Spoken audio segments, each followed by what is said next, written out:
Another coating of snow moving through southeastern Keloland as we go into the evening commute. This gets out of here within the next hour or two, and we'll have a generally quiet night on our hands, but a cold one, though. Lows in the single digits above and even below zero, or if you're in Sioux Falls, right at zero. Then a cold day on Wednesday, a few more snow showers, highs around 10 for much of the area, mid-teens to the west. We have more snow on the way for the end of the week. We'll talk about that coming up, but until then, First at 4 starts right now.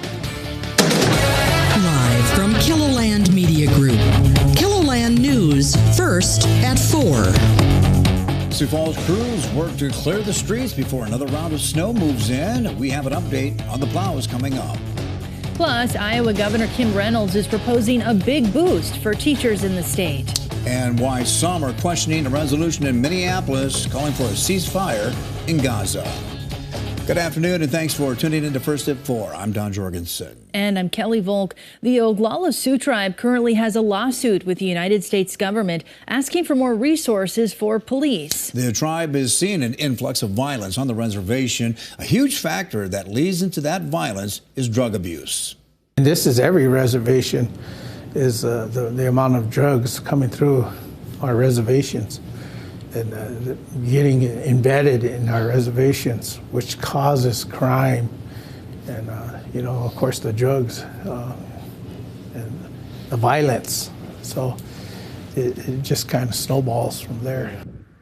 Coming up tonight in our fourth story on the emergency and hope on Pine Ridge, we take a look at just how bad the drug issue is on the reservation, as well as hear about an alarming trend with alcohol. Well, if you plan on fishing in certain South Dakota lakes, you're going to want to be cautious about eating what you catch. The South Dakota Department of Health has issued new fish consumption advisories. Horseshoe Lake in Day County, Cottonwood Lake in Spink County, and Reed Lake in Clark County now have a mercury advisory for certain size walleye. It comes following an annual fish collection and sampling by the Department of Health, the State Department of Ag and Natural Resources, and the Game Fish and Parks. We have a closer look at the advisory and some recommendations for eating other fish from these lakes. That's on a Keloland.com advisory right now. Sioux Falls plow drivers were out clearing snow in residential areas this morning. One woman in the southeastern part of town was happy to see crews going by her house this morning. Ready to get out and about. Coming up on Keloland News at 5, find out how the length of the storm affected when blades got into neighborhoods. I'm already over it. You're over what? Snow. You're winter. done? Yeah. You want spring already? We have months yet of this stuff. Oh, let's and see. It's coming down again here in the Sioux Falls area. Adam, how far away is spring weather? Well, that depends on what your definition of spring weather is. Whether you just want to be done with the snow or you want daytime high temperatures back in the 60s and 70s. Either way, it's going to be a little while. Let's get right to live Doppler radar. You can see what we're keeping an eye on top of the fact that we have multiple winter weather headlines in place, basically along and south of I-90. We'll get into a little more detail on those in just a moment. But there is that band of snowfall that's moving through southeastern Keloland from Pipestone through Sioux Falls, Canton, Harrisburg, all the way down to Vermilion and Elk Point. That'll get out of here within the next hour or so. But until it does, we are going to be stuck with this snow right around the evening commute. So you will want to keep that in mind. Temperatures right now holding mainly in the 20s with a couple of 30s out there for good measure, including that 30-degree reading in Winter, 33 as you head over toward Chamberlain, 23 here in Sioux Falls. And speaking of Sioux Falls, there's Great Bear. They're getting in some nice fresh snow out there. 23 degrees at the airport. Not much of a breeze to speak of, and honestly, that's okay considering we have all that snow coming around at a pretty inopportune time right now. Winds aren't all that much of an issue right now east of the James River Valley, but notice out to the west, it is getting pretty breezy. 19-mile-per-hour wind in Mulbridge, 18 Faith, 24 miles per hour up in Buffalo, and that wind is really going to make its presence known more and more as we head through the rest of the week and into the weekend on both sides of the river, it's not going to matter. So these are the winter weather headlines we have in place. It's actually kind of a tiered system, if you will. Winter weather advisories until 11 a.m. Mountain Time Thursday for the southwestern corner of South Dakota until 3 p.m. Central Time, 2 p.m. Mountain Time Thursday between Tripp and Bennett counties. And then Thursday afternoon until Friday afternoon for Gregory and Charles mixed counties. We can see 1 to 3, locally upward of 4 inches of snow, not out of the question, especially toward and south of the Nebraska border.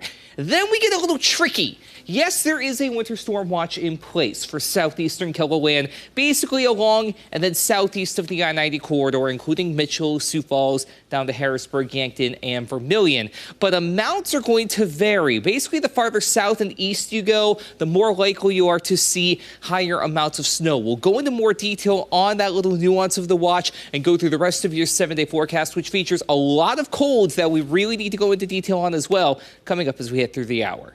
Thanks, Adam. Iowa lawmakers are back in Des Moines for the legislative session. Last night, Governor Kim Reynolds laid out some of her goals during her Condition of the State address. During the speech, she announced new legislation that will help add more than $100 million to fund teacher salaries and grants. I'm asking the legislature to invest $96 million in new money to increase starting pay by 50% to $50,000 and set a minimum salary of $62,000 for teachers with at least 12 years of experience. According to Reynolds, this will put Iowa in the top 5 states for starting pay in education. The Iowa governor also wants to lower the income tax rate. A war raging half a world away is getting the attention of the Minneapolis City Council. This week, a committee voted to move a resolution forward to support a ceasefire in Gaza. As Reg Chapman reports, some feel the council should focus on issues closer to home.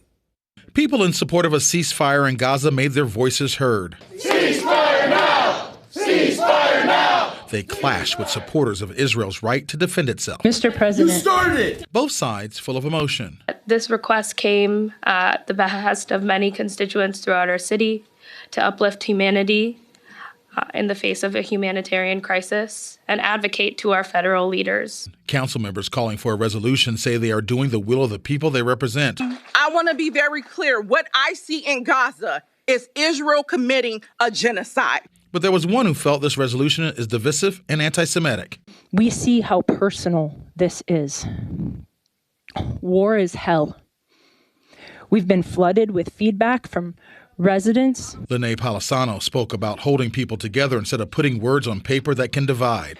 Let's not further divide our city that we represent by our actions. While the vote was to pass a resolution forward to be voted on by the entire council later this month, there are voices that believe a ceasefire resolution by Minneapolis City Council does not change anything on the ground in the Middle East. And then let's get back to focusing on matters we have the authority to address as a city. We can and should call for peace and do these things. Please don't cut off the council member. Right now. In Minneapolis, Reg Chapman, WCCO News. Also in the Twin Cities, St. Paul, Minnesota has sworn in its first ever city council of all women. The group of 7 leaders took the oath of office on Tuesday, pledging to work with and for the community over the next 4 years. 4 of the council members are newcomers, 6 are women of color, and all are under the age of 40 years old.